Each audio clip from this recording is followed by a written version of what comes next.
Dear students, this is Praveen Kumar Agarwal from Management Department. Welcomes you in my today's lecture of Principles of Economics. In today's lecture, we will discuss upon the concept of pricing policies and methods. आज के lecture में हम discuss करेंगे कि कोई भी particular firm जब अपने प्रोडक्ट के प्राइस को डिसाइड करती है तो उसके रिगार्डिंग वो किन किन पॉलिसीज और किन किन मेथड्स को अडॉप्ट करती है। इससे प्रीवियस लेक्चर में हमने perfect competition, monopoly competition, oligopoly competition और मोनोपोलिस्टिक कंपटीशन में प्राइस आउटपुट को डिटरमाइन करने के रेफरेंस में स्टडी को फोकस किया था। आज के लेक्चर में हम ये डिस्कस करेंगे कि जब कोई पर्टिकुलर फर्म अपने प्रोडक्ट के प्राइस को सेट करती है और ख़ास तौर से जब इनिशियल प्राइस को सेट किया जाता है तो उसके लिए वो किन किन पर्टिकुलर पॉलिसीज़ या मेथड्स को अडॉप्ट करती है, क्योंकि किसी पर्टिकुलर प्रोडक्ट के प्राइस को सेट करना, खास तौर से उसके इनिशियल प्राइस को डिसाइड करना, ये एक बहुत डिफ़िकल्ट टास्क है और डिफ़िकल्ट और ज़्यादा हो जाता है ये जब कोई भी बिजनेस फर्म अपने प्रोडक्ट को पहली बार मार्केट में लॉन्च करती है। तो उस पर्टिकुलर प्रोडक्ट की जो सक्सेस है वो उसके इनिशियल प्राइस डिसीजन पर सबसे ज़्यादा डिपेंड करती है। जो उसका इनिशियल प्राइस होगा, जो फर्म के द्वारा डिसाइड किया जाएगा, उसके बेसिस पर उसकी मार्केट में सक्सेस डिपेंड करती है जब प्रोडक्ट को हम फर्स्ट टाइम मार्केट में लॉन्च करते हैं। या फिर अगर कोई एग्जिस्टिंग प्रोडक्ट है तो उस एग्जिस्टिंग प्रोडक्ट के रिगार्डिंग जो उसकी प्रोडक्ट लाइन है या फिर जो उसकी प्रोडक्ट लाइफ साइकिल है उसकी स्टेज भी डिसाइड करती है कि उस पर्टिकुलर प्रोडक्ट के प्राइस क्या होने चाहिए। उसके बेसिस पर मार्केट में उसके सक्सेस डिपेंड करती है। यानी कुल मिला के मार्केट में किसी भी पर्टिकुलर प्रोडक्ट के सेल ज़्यादा होगी या कम होगी, ये इस पर्टिकुलर पॉइंट पर डिपेंड करती है कि उसके रिगार्डिंग ऑर्गेनाइजेशन ने प्राइसिंग पॉलिसी को किस तरीके से डिटरमाइन किया है। किसी पर्टिकुलर प्रोडक्ट के प्राइस को डिसाइड करने के लिए कोई भी पर्टिकुलर फर्म या डिफरेंट फर्म्स डिफरेंट टाइप की पॉलिसीज और मेथड्स को अडॉप्ट कर सकती हैं। इसके लिए मैंने यहाँ पर 7 मेथड्स में डिफरेंट टाइप्स को डिस्कस किया है। The first one is the cost based methods, second one is the competition based methods, third one is the demand based methods, fourth one is the strategy based methods, the fifth one price level policy, six one flexible based methods and seventh one is the geographical conditions based methods. यहां मैंने cost based methods में इसके 4 types discuss करने हैं आपसे। The first one is the full cost और cost plus pricing, second one incremental cost pricing, third one marginal cost pricing and fourth one is the target pricing. इसी तरीके से competition based methods में इसके 2 types discuss करने हैं आपसे मुझे। The first one is the going rate pricing and second one is the sealed bid pricing. इसी तरीके से डिमांड बेस्ड मेथड्स में मैं आपसे यहाँ 3 इसके टाइप्स डिस्कस करूंगा प्राइसिंग के, dual pricing, price lining and discrimination और थर्ड है इसके अंदर cyclical pricing. Strategy based methods में यहाँ मुझे आपसे 2 टाइप्स डिस्कस करने हैं।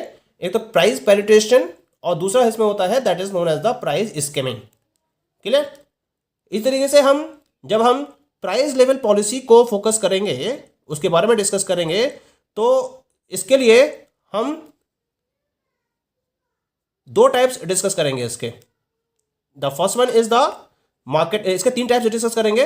The first one is the meeting competition price policy, second one is the below competitors price policy and third one is the above competitors price policy. Clear? Flexibility based methods में हमें यहाँ इसके 2 types discuss करने हैं। The first one is the one price policy and second one is the flexible price policy. Clear? और इसी तरीके से जब हम ज्योग्राफिकल कंडीशन बेस्ड मेथड्स को अडॉप्ट करेंगे तो हम उसमें इसके 4 टाइप्स डिस्कस करेंगे। The first one is the uniform delivery policy, second will be zonal delivery policy, third one will be basic point policy and the fourth one will be freight absorption pricing policy. तो इस तरीके से हमें यहाँ pricing के इन different methods को discuss करना है। Now let us discuss these methods. The first category is cost based methods. And in this cost based method, the first type is the full cost or cost plus pricing.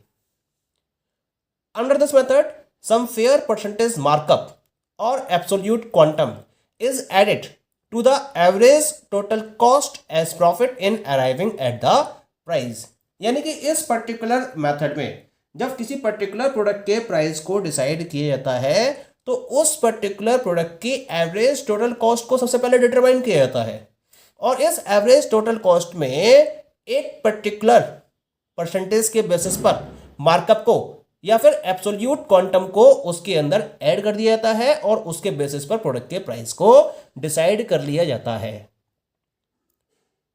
ये जो markup होता है, this particular markup has some bearing on the target profit that the firm desires to achieve. यानी कि जब firm अपने operations को continue करती है तो एक पर्टिकुलर टारगेट प्रॉफिट को अचीव करने के पॉइंट ऑफ व्यू से ऑपरेशंस को फॉलो किया जाता है। तो जितना भी टारगेट प्रॉफिट ये अचीव करना चाहती है उसको वो एक पर्टिकुलर मार्कअप के फॉर्म में एवरेज कॉस्ट में ऐड कर देती है और इस तरीके से प्राइस को डिसाइड कर लेती है। ये बहुत कॉमनली यूज्ड मेथड है जिसके बेसिस पर हम पब्लिक यूटिलिटीज हैं या मैन्युफैक्चरिंग है या रिटेल ट्रेडर्स हैं, इनके द्वारा प्राइजेस को डिसाइड करने के बारे में जानते हैं। यानी कि मार्केट में जो पब्लिक यूटिलिटीज के प्राइजेज हैं या डिफरेंट मैन्युफैक्चरर्स हैं या जो रिटेल ट्रेडर्स हैं वो अपने प्राइस को फिक्स करने के लिए क्या करते हैं, इस टाइप के मेथड को अडॉप्ट करते हैं। फुल कॉस्ट क्यों कहा जाता है इसको? क्योंकि इसके अंदर कंप्लीट कॉस्ट को डिटरमाइन कर लिया जाता है। यानी कि जो भी उसकी फिक्स कॉस्ट होती है और जो भी उसकी वेरिएबल कॉस्ट होती है, कंप्लीट फिक्स कॉस्ट और कंप्लीट वेरिएबल कॉस्ट को ऐड करते हुए प्रोडक्ट की टोटल कॉस्ट डिटरमाइन की जाती है और फिर इस टोटल कॉस्ट को आउटपुट से डिवाइड करके एवरेज कॉस्ट को डिटरमाइन किया जाता है। उसके बाद एवरेज कॉस्ट में एक परसेंटेज मार्कअप या एब्सोल्यूट क्वांटम को ऐड करके प्रोडक्ट के प्राइस को डिसाइड कर लिया जाता है। इसी वजह से इस मेथड को हम फुल कॉस्ट या कॉस्ट प्लस प्राइसिंग का नाम देते हैं। Point is clear? Now the second one is the incremental cost pricing. क्या होता है इस प्राइसिंग में? Under this method average variable cost is used as a basis for price fixation instead of average total cost। ऊपर बात कर रहे थे हम, ऊपर हमने एवरेज टोटल कॉस्ट को इंक्लूड किया था और एवरेज टोटल कॉस्ट में एवरेज फिक्स कॉस्ट और एवरेज वेरिएबल कॉस्ट दोनों को इंक्लूड किया जाता है। लेकिन जब हम इंक्रीमेंटल कॉस्ट प्राइसिंग की बात करते हैं तो यहां प्रोडक्ट के प्राइस को डिसाइड करने के लिए एवरेज वेरिएबल कॉस्ट को बेस के तौर पर लिया जाता है, ठीक है, ना कि एवरेज टोटल कॉस्ट को। एवरेज वेरिएबल कॉस्ट में हम डायरेक्ट मटेरियल कॉस्ट है, डायरेक्ट लेबर कॉस्ट है, जो भी डायरेक्ट एक्सपेंसेस हैं या फिर वेरिएबल प्रोडक्शन ओवरहेड्स हैं, variable selling and distribution expenses हैं, इनको इंक्लूड करते हैं और इसके बेसिस पर हम एवरेज वेरिएबल कॉस्ट को डिटरमाइन कर लेते हैं। अब वही तरीका पुराना, एवरेज वेरिएबल कॉस्ट को डिटरमाइन करने के बाद हम क्या करते हैं, इसके अंदर एक फेयर परसेंटेज मार्कअप या एब्सोल्यूट क्वांटम को ऐड कर देते हैं और उसके बेसिस पर हम प्रोडक्ट के प्राइस को डिसाइड कर लेते हैं।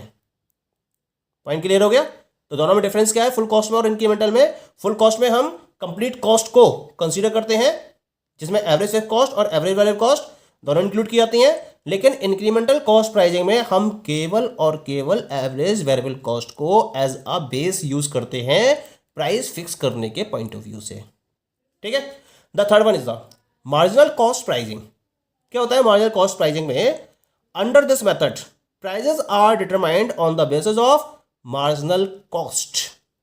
इसी वजह से इसको हम मार्जिनल कॉस्ट प्राइसिंग का नाम देते हैं क्योंकि प्राइजेस को मार्जिनल कॉस्ट के बेसिस पर डिटरमाइन किया जाता है। मार्जिनल कॉस्ट का मतलब क्या होगा? Cost directly attributable to the output of a specific product, यानी किसी पर्टिकुलर स्पेसिफिक प्रोडक्ट के आउटपुट के रिगार्डिंग जो कॉस्ट का डायरेक्ट कंट्रीब्यूशन होता है, उस डायरेक्ट कंट्रीब्यूशन के बेसिस पर हम प्रोडक्ट के प्राइस को डिसाइड करते हैं और उस मार्जिनल कॉस्ट में एक मार्कअप, परसेंटेज मार्कअप या एक एब्सोल्यूट क्वांटम को ऐड करके प्रोडक्ट के प्राइस को डिसाइड कर लिया जाता है। तो हम इस मेथड को मार्जिनल कॉस्ट प्राइसिंग मेथड के नाम से जानते हैं। Okay, now come to the next one, the next method is the target pricing. Target pricing क्या मतलब होता है इस टारगेट प्राइजिंग का? It is a refined variant of cost plus pricing. ये एक तरीके से जो कॉस्ट प्लस प्राइजिंग है उसका एक रिफाइंड वेरिएशन है, यानी कि उसमें मॉडिफिकेशंस किए गए, उसकी जो कमियां थी उनको दूर किया गया और उसके बेसिस पर टारगेट प्राइजिंग मेथड को फॉलो किया गया है। The target pricing considers the derived reasonable rate of return on initial investment made by the firm in setting the markup. यानी कि यहाँ पर जो प्रॉपर प्राइजिंग है उसके लिए टोटल कॉस्ट को एज अ बेस कंसीडर किया जाता है, लेकिन इसके साथ साथ जो पर्टिकुलर मार्कअप है उसको डिसाइड करने के लिए एक रीजनेबल रेट ऑफ रिटर्न को फॉलो किया जाता है on the initial investment made by the firm.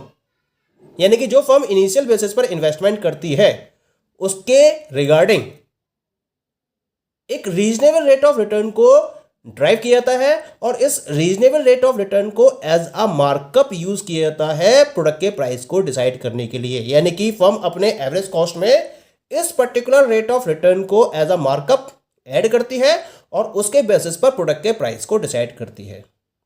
Okay, तो ये तो हो गए methods according to the cost based. अब हम बात करते हैं according to the competition based. Competition based method में the very first one is the going rate pricing. क्या होता है going rate pricing? Going rate pricing का मतलब होता है कि इस टाइप के मेथड में the firm adjust its own policy to the general pricing structure in the industry. यानी कि यहां जब कोई पर्टिकुलर फर्म अपने प्रोडक्ट को लॉन्च करती है तो उसके प्रोडक्ट के प्राइस को वो उस लेवल पर डिसाइड करती है जो इंडस्ट्री में चल रहे होते हैं। यानी कि इंडस्ट्री के अंदर जिस पर्टिकुलर प्राइजिंग स्ट्रक्चर को फॉलो करते हुए बाकी सारी फर्म्स अपने प्रोडक्ट को सेल कर रही होती हैं, उसी प्राइजिंग स्ट्रक्चर को फॉलो करते हुए ये फर्म अपने प्रोडक्ट के प्राइस को डिसाइड करती है। इसी वजह से इसको हम गोइंग रेट प्राइजिंग का नाम देते हैं, क्योंकि प्रोडक्ट क्या होता है? The product is very new, तो जो इसका प्राइस है उसको हमें क्या करना पड़ता है?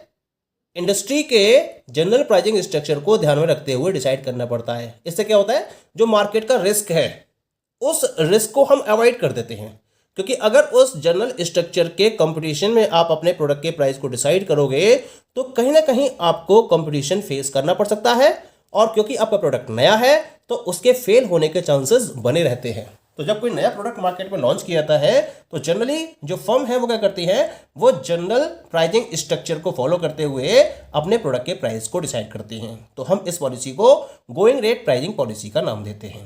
क्लियर? बाकी के जो इसमें मेथड्स बचे हैं, जो भी पॉलिसीज अभी रह गई हैं डिस्कस करने से, इसको हम नेक्स्ट लेक्चर में डिस्कस करेंगे। Okay, thank you.